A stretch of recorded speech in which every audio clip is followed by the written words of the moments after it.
My ride sucks. Hey, I'm Sean Mathis, the founder of Miles Through Time Automotive Museum, which is located out in Clarksville, Georgia. I'm going to tell you the story behind the reason why I flew all the way to Paso Robles, California to pick up a 1983 320i BMW. I don't know what this car is. It's probably because they didn't make a whole lot of them. A lot of people are really familiar with the E30, which came out in 1984. In fact, my very first car was a 1984 325e. This particular car that I went to go get is an E21. This is the precursor to the E30 that most people are familiar with. Now, this car is pretty special because it is actually a one family-owned vehicle with 500,000 miles on it. So when we had the opportunity to get this car for the museum, because the owner of the car wanted to have the car go to a good home, and the guy that was in charge of finding a good home for the car wound up connecting with me, and I was like, heck yeah, we can, that fits right in line with like how my pop's 59 Cadillac is a part of the museum. It's a family heirloom vehicle. Like, that is what we want to do. So initially I was like, yeah, let's get that E21. We'll put it on display in the museum and share the story. And initially someone was going to bring the car, and then they didn't. And so then I was left with, well, how do we get this car from California to Georgia, which is 2,500 plus miles away? Now, I could ship it. Now, shipping it would cost couple $1,000s. It wouldn't really be much effort to it than just money out the door to have it delivered to the museum, and then we'd put it on display and share the backstory of the car. Or, because that's boring, I could actually go out to California and attempt to drive this car back. Now, normally I wouldn't do this, but the car is only 40 years old, and in my mind still, I'm like, man, my very first car was only a year newer than this one, but guess it's been a while. But then I was getting a lot of feedback from people that drove much older cars just as far and had no problems. And this car passed California emissions. I mean, that's got to say something for it right there. And I mean, it's not like it's a car that's been sitting forever. This is a car that's been driven 500,000 miles. So as things go wrong, things got fixed and it kept it on the road. So I felt pretty confident to be able to get there and drive the car back to the museum. However, I knew there was a chance that the car wouldn't make it, and I weighed all these options, and ultimately I still thought going out and getting the car and bringing it back to the museum, if all things went well, correctly, it would actually end up costing about the same, if not less, than shipping the car out, and I'd actually have a story. Not only would I have the story of bringing the car, but because of Automotive Museum Guide and all the things I do with all the other museums that are out there, it was an opportunity to visit a ton of museums on my way back to the museum, especially in a direction that I have not been yet since doing the guide. I mean, we're talking places like the Peterson Museum, Martin Auto Museum, J.A. Cooley, San Diego Auto Museum. There was a bunch of cool places to go to. So that was my plan.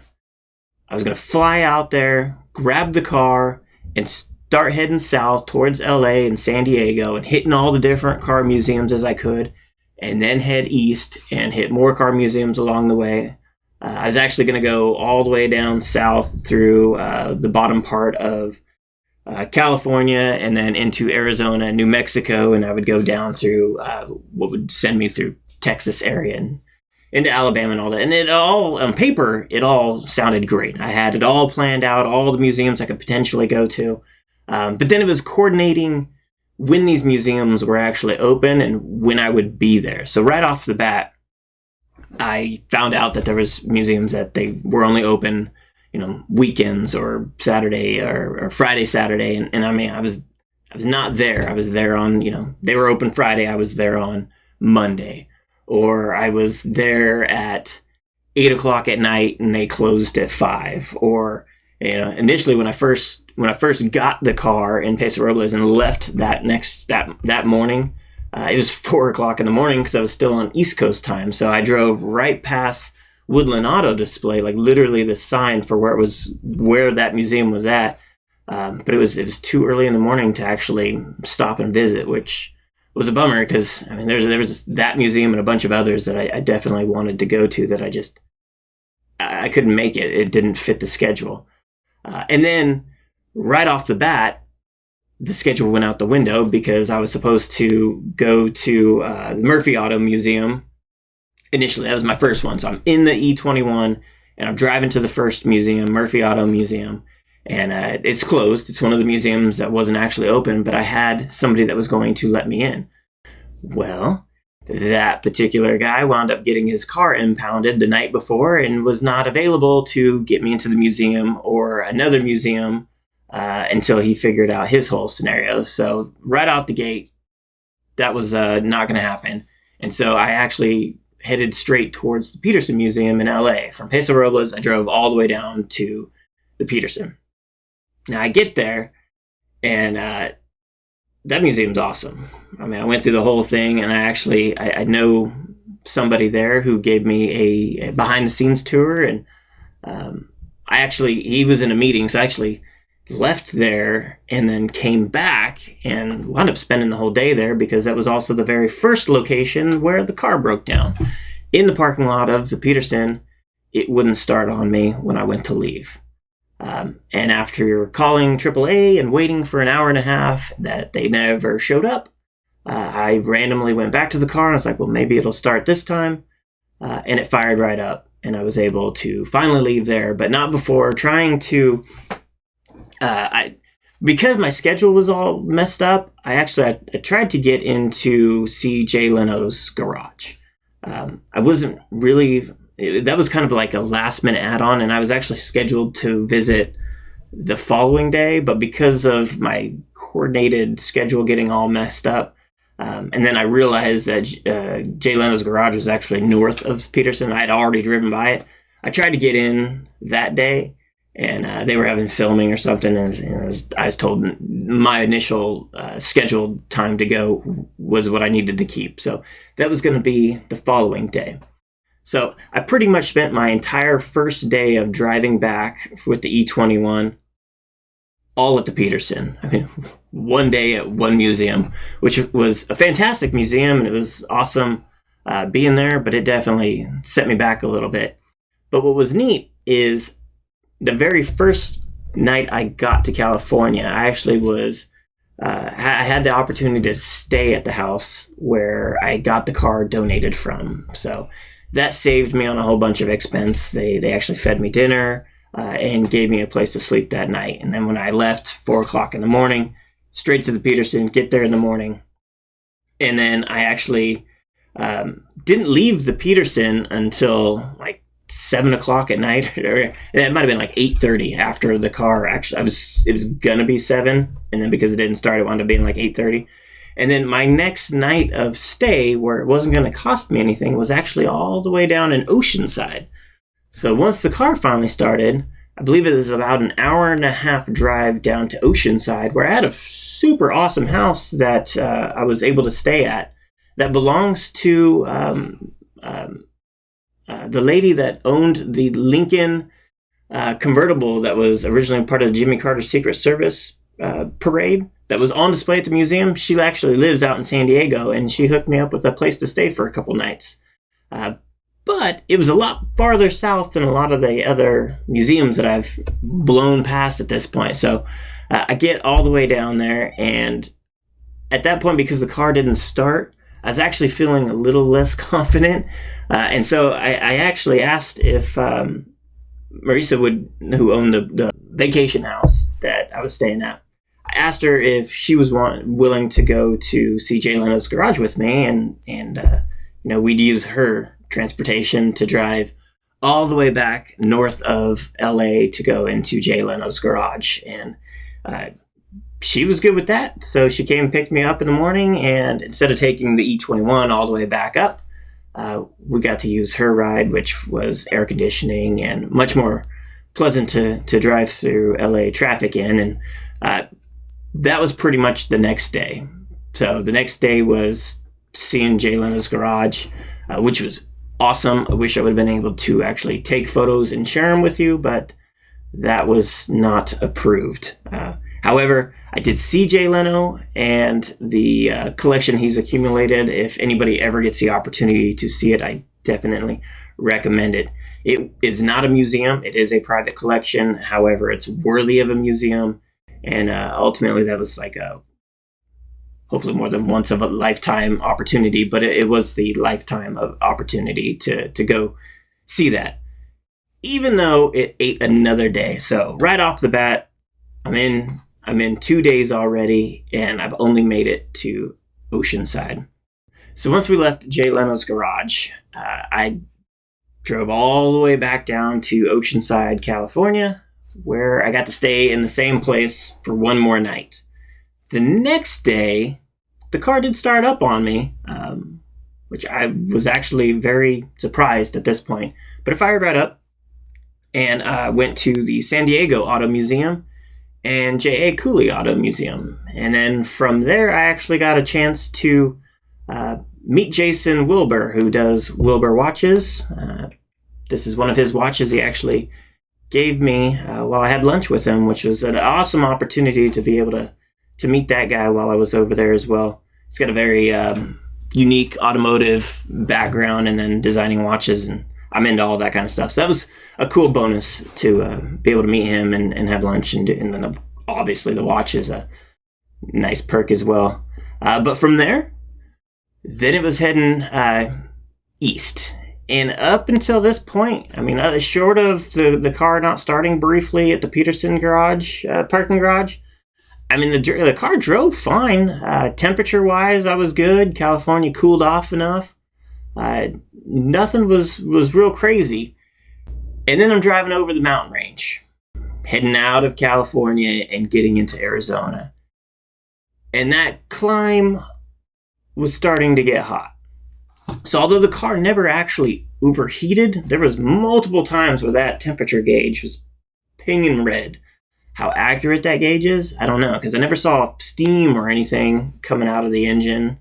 But it was running hot, I'll tell you that. Now the car has AC, but I didn't use it because the AC was actually causing the car to run warm as well. So rather than add to any potential risk, I just opted for windows down, sunroof open, and hope that the breeze is enough to satisfy my heat exposure. And for the most part, it was all the way up over the pass and then coming down. At this point, I'm in Arizona, and it's hot.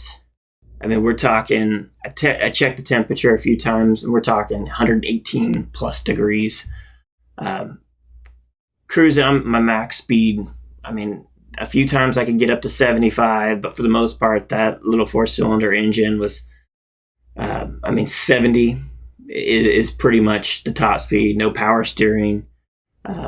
Radio didn't really come in for anything out there. I forgot to get like CDs or something because it does have an aftermarket radio in there with a CD player, and I've got a stack of old CDs I could have used, but I didn't bring any of those because I didn't think about it.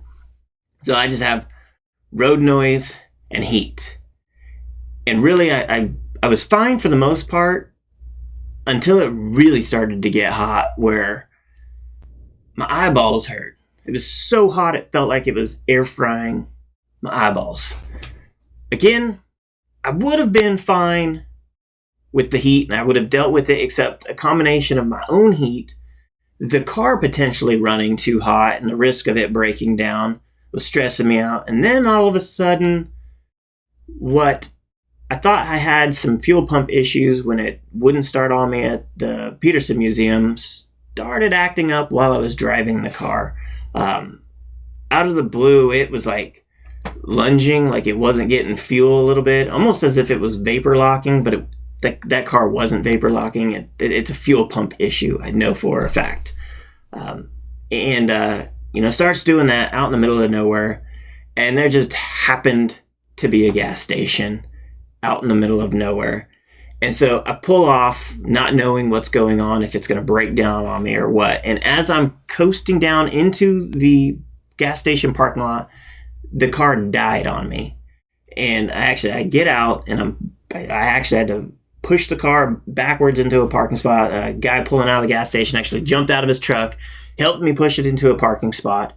And I sat there and waited for a little bit. I went into the gas station, got some fuel injector cleaner, thinking, I mean, it can't hurt, right? I mean, really not. It's not like they have a fuel pump that I can replace right there in the gas station. So I poured that in, sat there and waited a little bit for just the temperatures to go down slightly in the engine. And after 15 minutes, I started the car, fired right up. I was like, sweet, sounds good, get going. Cruising for a while, 10 plus miles, no issues. I'm like, all right, we're golden.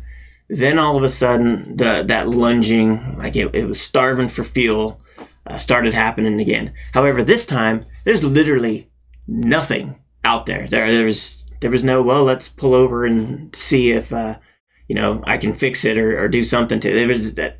It was literally, I either keep going or pull over and call for help with it not actually broken down. So I opted to just keep pushing through, feathered the gas pedal a little bit and kind of just hammered through the whole thing because in my mind I had no other options. I mean, it was literally out in the middle of nowhere at this point, and we were way above triple digits.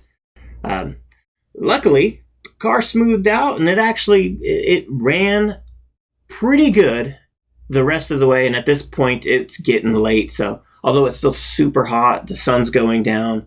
So that heat that was radiating from the sun is no longer penetrating my skin. It's just hot, but I mean, I can manage the heat. But with the sun going down, it was pretty cool.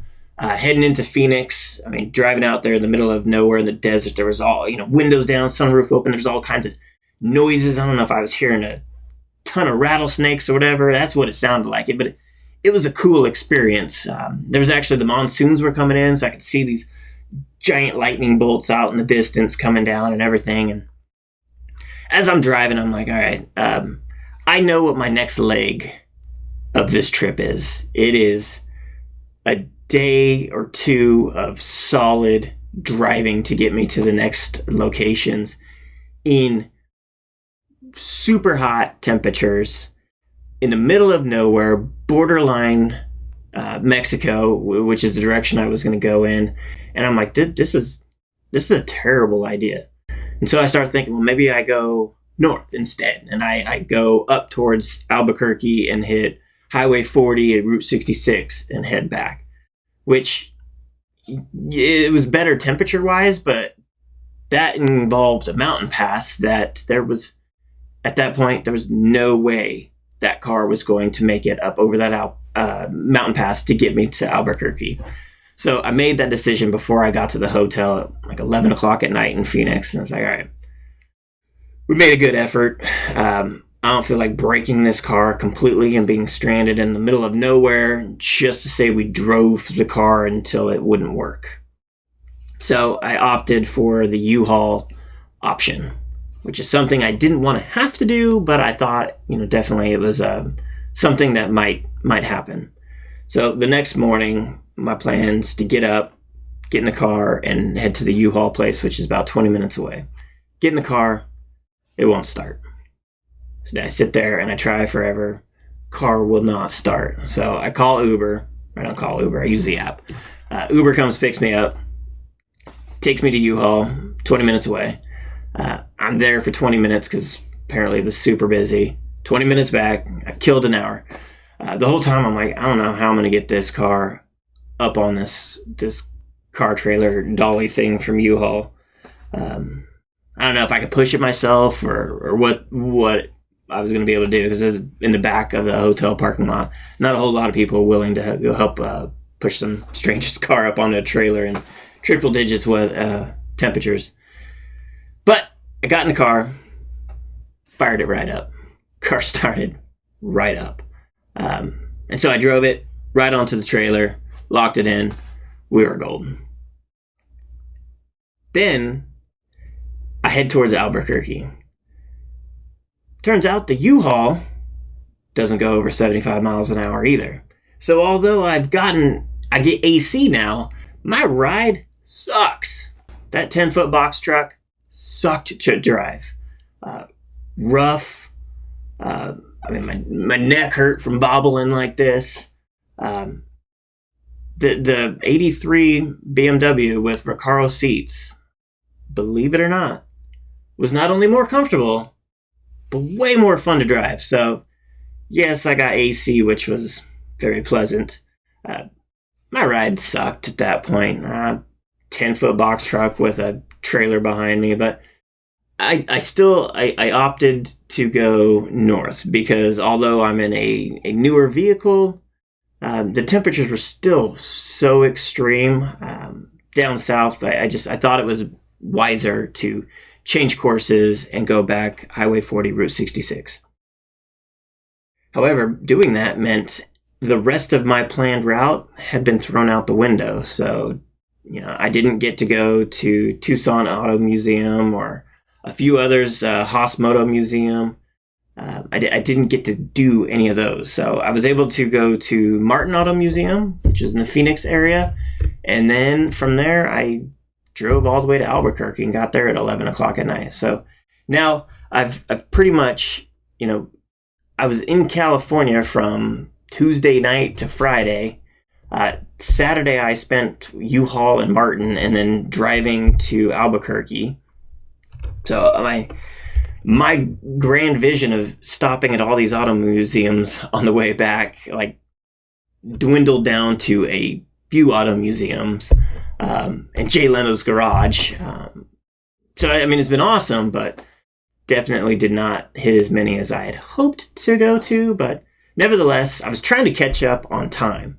And so the next day from Albuquerque, I was able to hit a Russell's truck stop, which is a truck stop right off of Route 66, Highway 40, that has a free car museum inside, it was pretty cool, especially for being in a truck stop and everything. If you're going to stop and fuel up and do all that kind of stuff, might as well see some cool little cars and some other memorabilia. And then there was a Route 66 auto museum that was right off the highway as well. I had never been there before. It was just a small little roadside attraction, which, it was cool. There were some cars in there. A lot of them were actually for sale, but it was almost kind of a mom and pop type of museum, which was cool. And then I drove over 800 miles just to make up the time. We're talking all of Texas, Nebraska. I drove the rest of New Mexico. I drove all the way across all that to try to make up as much time as I could to get back onto the schedule where I only gave myself a week to do this whole thing. And so that was again another, I didn't get to the hotel until 11 o'clock at night. And, it's hard when I plan hotel stays before. I would be able to go, okay, this is where I'm going to go. But in this case, I didn't know if I'd actually make it that far, so I never actually scheduled any hotels until I actually physically walked in and checked in that hoped they had rooms. In most cases, they would, but you never know if there's an event or something going on, and for whatever reason, there's no rooms. But I got lucky in that aspect. And so I made up a bunch of time finally, and then I was able to go to Edge Motor Museum in Memphis, Tennessee, which is a museum that is relatively new and I've followed since the beginning. And the guy that is behind that museum is probably the most similar to who I am as a museum guy that I've met, which is pretty neat to have been able to talk to him and see what he's created as well. And from there, then I was able to head south and stopped at Barber Auto Museum again. That place is obviously amazing, and if you've never been, whether you like motorcycles or not, definitely recommend it. And they actually had quite a few more cars than they did the last time I was there, like over 100 cars, in fact. So that was definitely cool. And then I was able to stop at the Mustang Museum of America, which is only about 20 minutes east of Barber. And that museum was actually closed, but the museum owner, Bob, he stayed there late for me on a day that they weren't even open to be able to give me a personal tour of that museum. And by the time we were done with that, I I was only 3 hours away from home with a time change as well, but I opted to save the money on the hotel stay one more night, and I made it home. Again, pretty much every night I got to where I was going to stay at 11 o'clock. So again, I got home at 11 o'clock at night. And then the next morning, which was Tuesday, I was able to get up in the morning from my own house and head to the museum, which is an hour away, and was able to get the car off the trailer, not without it not starting on me again the first time. It would not start. So I went and did other things and then came back out and it fired up. Again, I think there's a fuel pump issue. I think it's losing prime. I think we get a new fuel pump on it. Problem solved. The car will be good to go again for a while. But in the end, I was able to drive the 1983 320i Sport Edition into the museum, which ended and rounded out the whole trip. It took 6 days total. I visited 10 different automotive museums, got to see Jay Leno and visit his garage, and I got to meet Jason Wilbur of Wilbur Watch Company, and Mel Martin, and all kinds of people that, Greg Ovist. It was really neat to get to meet all the people in person that, I've been Facebook friends with for years or shared a bunch of stuff. So the U-Haul definitely made it so that it costs more money than it would have if I had shipped the car to the museum. However, the journey, the trip was priceless. If I'm going to spend a couple $1,000s to bring a car out that really isn't worth much more than that, I might as well do it for the journey. And with all things considered, I would do it again. And we get another car donated to the museum, I will probably do it again. Whether or not I can drive it back, I don't know, but I'll take the opportunity to physically go get it if at all possible. Not only to meet the person that donates it, but I can use automotivemuseumguide.com, and I can use that opportunity to visit all the different museums along the way. Because again, ultimately they're all different. Every single automotive museum that's out there, and I recommend, if you like going to one or you got your favorite, go out there and see what else is out there. I use that opportunity to learn from all these people and all these different automotive museums, and I bring that knowledge back. And I try to find out how we can make Miles Through Time Automotive Museum better. So not only did we added the 13th donated vehicle to Miles Through Time Automotive Museum, I came back with a bunch of knowledge and a lot more experience with many more automotive museums across the country. And it only costs a little bit more than it would have if I'd have shipped the car across the country and called it done. So I would say anytime you get an opportunity to travel, go for it. What's the worst that can happen, right?